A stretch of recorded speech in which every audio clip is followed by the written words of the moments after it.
the sharp sweetness of sun-warmed red cherries, and birds chirping crossly at a boy in their tree. A few 100 yards farther on, over the hill, he came to massive stone gateposts, the gates of Glenmerrill. A brief smile touched his lips as he looked at the left-hand gatepost, and remembered his small brother on top of it.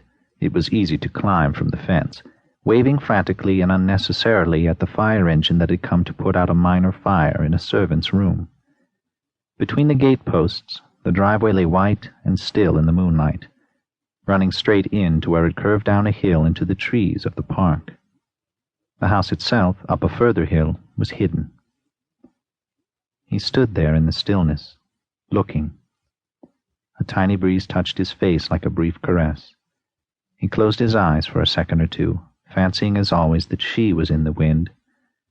"Davy," he murmured. "Dearling."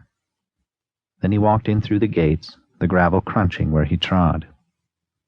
On either side beyond the poplars that began the avenue lay the gate meadows where the wild strawberries grew. An image leaped into his mind of a sunny white tablecloth and a blue and white bowl heaped with small, exquisite red strawberries and flaky shortcake in the thick, yellow Jersey cream from the nearby Glenmerrill farm. He swallowed and walked on. Past the meadows, the drive curved steeply down into big trees where the blackbirds lived, and the gravel became dappled with light and shadow.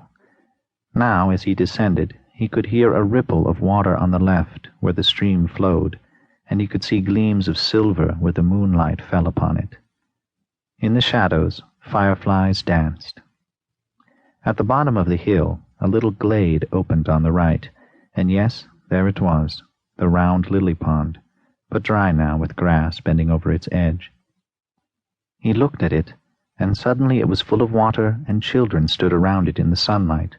On its surface sailed a tiny frigate, a present from far-away England, with all sails set and flying the white ensign, followed by a beautifully sailing sloop. He waded in to rescue the frigate when she drove into the lilies.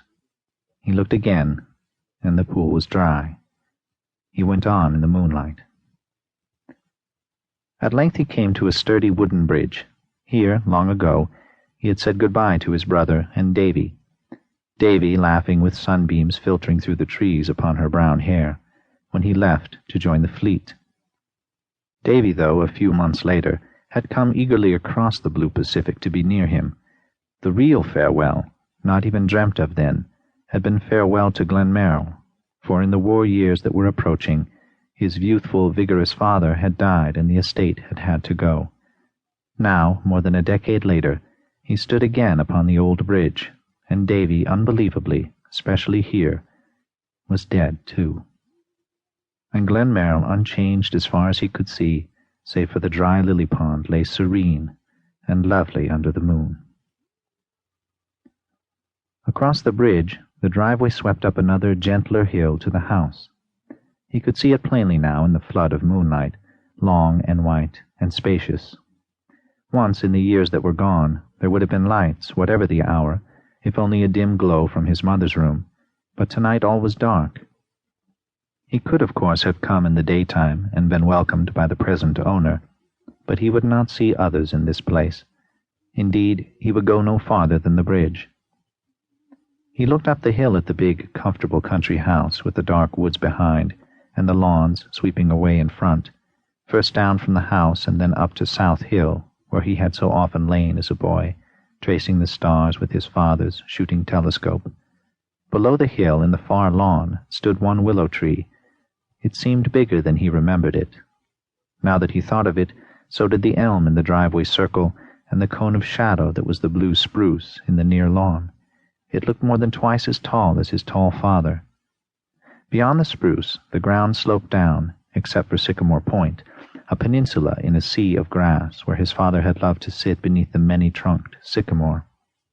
Beyond the house, towering far above its 3 stories, was the mighty beech that he, to his mother's suppressed alarm, had loved to climb.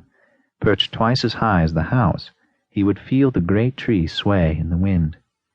Far beyond the house and the cottage and the other outbuildings came the grape arbor and then the orchard, stretching back to the tall forest trees.